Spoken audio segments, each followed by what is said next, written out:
다 함께 찬송가 292장 찬양 드리도록 하겠습니다. 찬송가 292장입니다.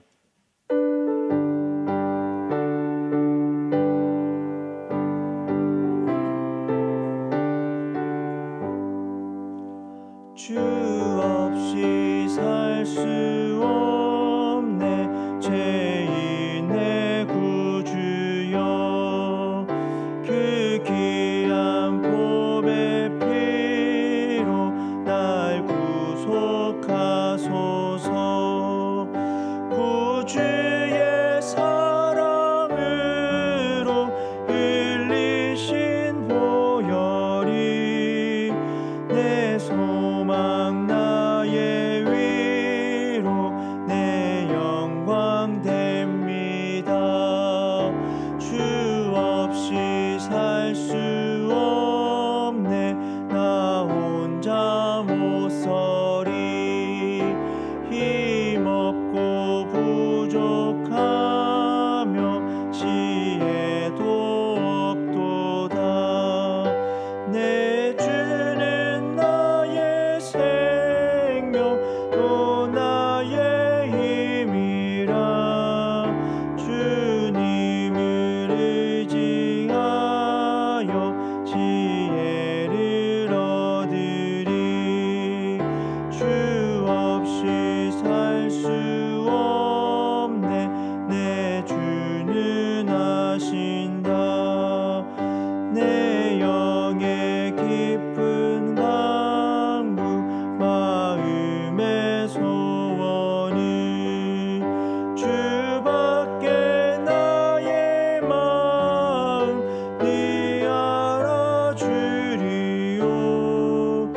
내 마음 위로하사 평온케 하시네. 주 없이 살 수 없네 세월이 흐르고 이 깊은 고독 속에 내 생명 끝나도 사나운 풍랑일 때 날 지켜주시니. 내 곁에 계신 주님 늘 힘이 됩니다. 아멘. 하나님 말씀 보도록 하겠습니다. 사무엘하 16장 1절에서 14절까지 말씀입니다.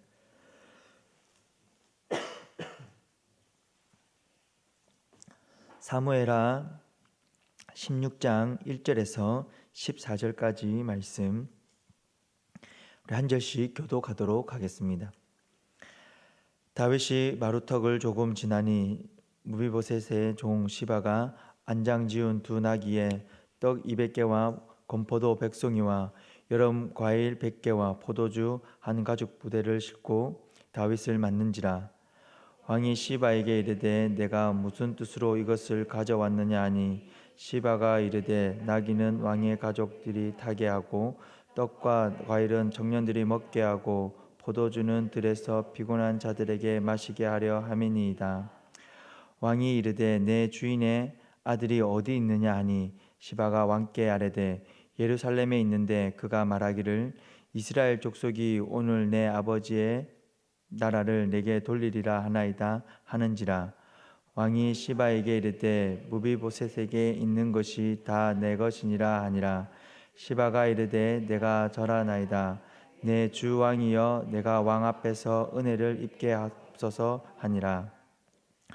다윗 왕이 바리훔에 이름에 거기서 사울의 친족 한 사람이 나오니 게라의 아들이요 이름은 시므이라. 그가 나오면서 계속하여 저주하고 또 다윗과 다윗 왕의 모든 신하들을 향하여 돌을 던지니, 그때의 모든 백성과 용사들은 다 왕의 좌우에 있었더라. 시므이가 저주하는 가운데 이와 같이 말하니라. 피를 흘린 자여 사악한 자여 가거라 가거라. 사울의 족속의 모든 피를 여호와께서 내게 돌리셨도다. 그를 이어서 내가 왕이 되었으나 여호와께서 나라를 내 아들 압살롬의 손에 넘기셨도다. 보라, 너는 피를 흘린 자이므로 화를 자초하였느니라 하는지라. 스루아의 아들 아비새가 왕께 여짜오되 이 죽은 개가 어찌 내 주 왕을 저주하리까? 청하건대 내가 건너가서 그의 머리를 베게 하소서 하니, 왕이 이르되 스루아의 아들들아, 내가 너희와 무슨 상관이 있느냐? 그가 저주하는 것은 여호와께서 그에게 다윗을 저주하라 하심이니 내가 어찌 그리하였느냐 할 자가 누구겠느냐 하고, 또 다윗이 아비새와 모든 신하들에게 이르되 내 몸에서 난 아들도 내 생명을 해하려 하거든. 하물며 이 베냐민 사람이랴. 여호와께서 그에게 명령하신 것이 그가 저주하게 버려두라. 혹시 여호와께서 나의 원통함을 감찰하시리니 오늘 그 저주 때문에 여호와께서 손으로 내게 갚아 주시리라 하고, 다윗과 그의 추종자들이 길을 갈 때에 시므이는 산비탈로 따라가면서 저주하고 그를 향하여 돌을 던지며 먼지를 날리더라. 왕과 그와 함께 있는 백성이 다 피곤하여 한 곳에 이르러 거기서 쉬니라. 아멘. 오늘 본문에는 시바와 시므이라는 두 사람이 나옵니다. 다윗은 압살롬의 반역으로 피난을 가는 중에 이 두 사람을 만나게 됩니다. 이들을 만나서 하는 행동, 그 다윗의 행동이 오늘 모습이 나오게 되는데요. 그 모습을 통해서 몇 가지 교훈을 얻고자 합니다. 먼저 다윗은 시바를 만나게 됩니다. 다윗은 아들 압살롬의 반란으로 피난길을 떠납니다. 그런데 이때에 시바가 나타나서 다윗 일행에게 음식을 줍니다. 시바는 다윗이 요나단의 아들 무비보셋을 섬기고 그 재산을 관리하라고 임무를 맡겼던 사람입니다. 시바는 음식을 주면서 다윗에게 무비보셋이 압살롬의 반란을 틈타서 다시 사울의 왕조를 세우려 한다라고 말합니다. 시바의 이 말은 거짓말입니다. 무비보셋을 모함하는 것이었습니다. 그런데 다윗은 이 아들의 반란으로 인하여서 충격이 좀 컸던 것일까요? 아니면 피난길 때문에 경황이 없어서 그랬던 것일까요? 시바의 이 말을 확인조차 하지 않고 그대로 그 말을 믿고 무비보셋의 모든 땅의 소유권을 시바에게 넘겨줍니다. 성도 여러분, 우리는 종종 다른 사람에 대한 말을 듣게 됩니다. 그럴 때 그 말이 상대방을 이해하는 데 있어서 참고만 해야지 그 말을 전적으로 믿고 상대방을 단정지어서는 안 됩니다. 말을 전해주는 사람이 좋은 사람이라 할지라도 내가 아는 그 사람과 다른 모습의 말을 전해준다면 우리는 좀 더 신중하게 생각하고 행동해야 합니다. 혹자는 교회에서 관계와 영적 교제가 깨어지는 것은 거짓과 모략과 수군거림이다라고 말을 합니다. 성도 여러분, 누군가로부터 상대방에 대한 말을 듣게 될 때 주님께서는 어떻게 그를 생각하고 그를 대하실까라고 생각을 해보고 기도하면서 상대방을 주님의 마음으로 품고 이해하고자 하는 그런 모습을 우리가 가질 수 있어야 합니다. 우리가 이렇게 할 때에 교회는 주님의 사랑이 좀 더 잘 드러나게 되고 공동체는 든든히 세워지게 될 것입니다. 피난 중에 다윗은 시므이를 만나게 됩니다. 예루살렘에서 요단으로 가는 길목인 바울임에서 이 시므이를 만나게 되는데요.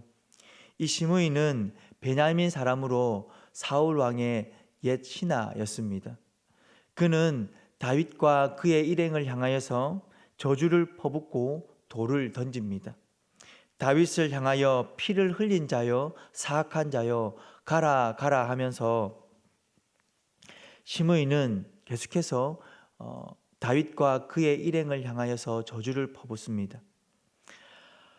시므이가 이렇게 저주를 퍼붓는 이유는 다윗이 사울 왕을 죽이고 왕위를 찬탈했다라고 생각을 하고 있기 때문입니다. 그리고 아브넬과 이스보셋을 죽인 자로 생각하고 있기 때문입니다. 그러나 이것은 시므이의 오해입니다. 아시다시피 다윗은 사울을 죽이고 왕위를 찬탈하지 않았습니다. 아브넬과 이스보셋을 죽이지도 않았습니다. 다윗이 이스라엘의 왕이 되었던 것은 하나님의 뜻이었고 백성들의 추대라는 적법한 절차에 따라서 그는 왕이 되었습니다. 그런데 시므이는 잘못 알고 있는 것이었습니다. 그래서 다윗을 비방하고 있습니다. 이때 스루야의 아들 아비새가 흥분하면서 시므이를 죽이려고 합니다. 그러나 다윗은 아비새를 막아 세웁니다. 성도 여러분, 우리가 살아가다 보면 나의 잘잘못을 떠나서 사람들에게 괜한 한 소리를 들을 때가 있습니다. 본문에 시므이와 같이 나를 오해하여서 나를 비방하는 그런 말을 상대방으로부터 들을 때가 종종 있습니다. 내가 잘못한 일이 있음에도 불구하고 괜한 한 소리를 들으면 참 기분이 좋지 않습니다. 그런데 어떤 이유나 잘못도 없이 비방의 말을 듣거나 괜한 한 소리를 듣게 되면 참 억울하기도 하고 화가 나며 속이 많이 상합니다. 그래서 아비새가 흥분하여서 시므이를 죽이고자 할 때에 그 아비새의 행동을 우리는 공감할 수 있습니다. 그런데 다윗의 모습은 달랐습니다. 본문은 하나님의 사람들이 이런 일을 만날 때에 믿음으로 반응한다라는 것이 어떤 것인지를 다윗의 모습을 통하여 우리에게 보여줍니다. 믿음은 하나님께서 행하신 일을 주목하게 합니다. 다윗이 아비새에게 하는 말을 잘 살펴보면 그 말의 모든 주어가 하나님임을 우리는 보게 됩니다. 10절 말씀에 보시면 여호와께서 그에게 다윗을 저주하라 하심이니 라는 말이 있고, 또 11절에 보시면 여호와께서 그에게 명령하신 것이니 라는 말씀이 있습니다. 그리고 12절에는 혹시 여호와께서 나의 원통함을 감찰하시리니 오늘 그 저주 때문에 여호와께서 손으로 내게 갚아주시리라 라는 말씀이 있습니다. 이것이 바로 믿음이 하는 일입니다. 언제나 모든 상황 속에서 믿음의 사람이 가지는 태도는 너와 나가 아니라 너와 나 그리고 하나님입니다. 언제나 모든 상황 속에서 성도는 하나님을 의식하고 하나님께서 적극적으로 이 일을 통해서 하고 계시는 일이 있다라는 사실을 아는 사람입니다. 성도가 상황 속에서 제일 먼저 보게 되는 것은 바로 하나님께서 하시는 일입니다. 하나님께서 도대체 이런 일을 통해서 내게 무엇을 하고자 하시는가? 그 하는 것을 이런 질문을 우리는 종종 합니다. 물론 믿음이 있다고 해서 이런 질문에 답을 분명하게 알게 되는 것은 아닙니다. 대개의 경우에는 그 일이 지나고 나서야 그 일을 통해서 하나님이 하신 일이다라는 것을 깨닫는 경우가 더 많습니다. 그러나 믿음을 가지고 있다라고 할 때에 그 믿음은 언제나 특히 이렇게 성도가 낙심하고 절망 가운데에 있을 때에 힘든 상황 속에서 하나님께서 하시는 일을 주목하게 합니다. 이 일 가운데에 하나님께서 어떤 일을 하고 계시는지 믿음은 그것을 찾고자 하게 합니다. 두 번째 믿음은 지금 일어나고 있는 이 나쁜 일은 하나님께서 허락하신 일이며 하나님께서 나를 축복하시기 위해서 주시는 수단이다라는 그런 믿음의 고백을 하게 합니다. 다윗은 자신의 말을 통해서 지금 자신에게 일어나고 있는 이 일, 특별히 이 시므이가 자신을 저주하고 있는 이 일이 하나님께서 허락하셨다라고 말하고 있습니다. 어떻습니까? 우리는 다윗과 같은 이런 고백을 잘 하지는 못합니다. 나에게 어떤 나쁜 일이 일어나면 그 일을 통하여서 그 일이 하나님께서 하셨다라는 이런 말보다는 괜히 속상하고 사람을 원망하게 됩니다. 근데 다윗의 고백은 하나님께서 하셨다라는 것입니다. 그리고 더 나아가서는 이 하나님께서 이런 일을 허락하셨을 뿐만 아니라 이 일이 있고 난 이후에 이 일을 통하여서 하나님께서 축복하실 것이다 라고 그는 고백하고 있습니다. 12절 말씀입니다. 혹시 여호와께서 나의 원통함을 감찰하시리니 오늘 그 저주 때문에 여호와께서 선으로 내게 갚아주시리라 하고, 다윗은 자신의 원통함, 다시 말해서 지금 그가 당하고 있는 고통을 정확하게 알고 또 하나님께 고백하고 있습니다. 너무너무 힘들고 어렵다라고, 마음 아프다라고 자신의 고통을 고백하며 부인하지 않고 있습니다.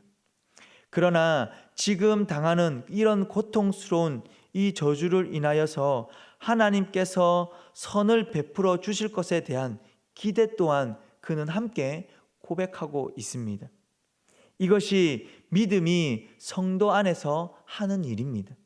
하나님께서 나의 원통함을 감찰하신다라는 그 사실을 믿음은 보게 하고 믿게 하고 선포하게 합니다. 그리고 위로를 해 줍니다. 인생에서 일어나는 일은 그저 표면적으로 우리에게 보여지는 것이 전부가 아닙니다. 그 일 이면에는 언제나 하나님의 선하신 계획이 있습니다. 우리로 그것을 주목하면서 살아가게 하는 것이 바로 믿음이 우리 안에서 하는 일입니다. 성도 여러분, 조금은 답답하고 억울하며 힘들 때 믿음은 우리에게 하나님을 보게 하고 하나님의 하시는 일을 기대하게 합니다. 또한 나의 마음을 알아주는 하나님을 보게 함으로 위로를 가져다 줍니다. 우리의 믿음이 우리 안에 그런 일을 하고 있습니다. 이 믿음은 하나님께서 우리에게 주신 것입니다. 이 믿음을 붙들고 나아갈 수 있기를 바랍니다. 바라기는 사람과 상황 앞에서 믿음의 사람답게 하나님을 생각하고 하나님을 기대하며 믿음을 통하여서 주시는 그 위로함을 온전히 누릴 수 있기를 바랍니다. 믿음의 사람답게 생각하고 행동함으로 하나님을 기쁘시게 하는 주님의 백성이 될 수 있기를 주님의 이름으로 축복합니다. 기도하겠습니다.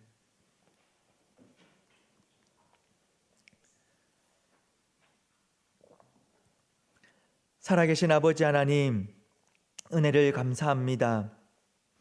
우리가 이 땅 가운데 살아가면서 참 억울하고 부당한 일을 당하거나 때로는 내가 하지 않은 일 때문에 비난을 받을 때도 있습니다. 하나님, 그럴 때에 아비새처럼 흥분하고 달려드는 자가 아니라 다윗처럼 하나님을 앞에 나의 원통함을 고백하고 또 나의 이 원통함을 통하여서 하나님께서 선한 것으로 갚아주실 것이다 라는 믿음의 고백을 할 수 있는 자가 되게 하여 주시옵소서. 뿐만 아니라 그 믿음을 통하여서 베풀어 주시는 위로를 온전히 누리는 은혜가 있게 하여 주시옵소서. 하나님, 모든 상황이 온전히 주님의 주권 안에 있음을 믿게 하여 주시고 사람과 상황을 하나님께 맡기며 그 모든 어려움을 통하여서 하나님께서 나에게 말씀하여 주시는 그 하나님의 음성을 들을 수 있는 지혜를 허락하여 주시옵소서. 하나님, 오늘 이 자리에 하나님의 음성을 듣기를 원합니다. 하나님, 이 자리에 나의 원통함을 내려놓고 감찰하시는 하나님의 은혜를 누리게 하여 주시옵소서. 오늘 새생명 훈련이 이제 시작됩니다. 하나님, 복음을 전하는 일에 있어서 우리가 열심으로 달려나가기를 소망합니다. 특별히 15분의 하나님의 백성이 이 복음을 전하는 일에 훈련을 받는데 하나님 어려움이 없게 하여 주시고 6주간의 이 모든 과정을 하나님 잘 마치고 수료할 수 있도록 은혜 베풀어 주시옵소서. 이 일을 위하여서 많은 간사님들이 수고합니다. 그들의 섬김과 수고 위에 하나님께서 복의 복으로 덧입혀 주시옵소서. 오늘은 화요 중보 기도가 또 있습니다. 하나님, 우리 가음정교회의 기도의 용사들이 함께 모여서 나라와 민족과 열방을 향하여서 또 교회를 향하여서 하나님 아버지 앞에 매달려 기도합니다. 간절히 기도하는 중보의 기도의 소리를 들어 응답하여 주시고 하나님 기도의 응답이 풍성한 화요 중보 기도가 되게 하여 주시옵소서. 이 중보 기도 가운데 섬기는 이들 또 말씀을 전하는 목사님 기억하여 주시고 그들의 섬김과 수고 위에 하나님 은혜로 덧입혀 주시옵소서. 교회가 계속해서 말씀을 배우는 일에 힘을 냅니다. 바이블키 교리대학과 또 노예 교사대학이 오늘 있습니다. 하나님, 간절히 소망하는 것은 말씀을 배우면 배울수록 하나님을 더 알아가는 은혜와 기쁨이 있게 하여 주시옵소서.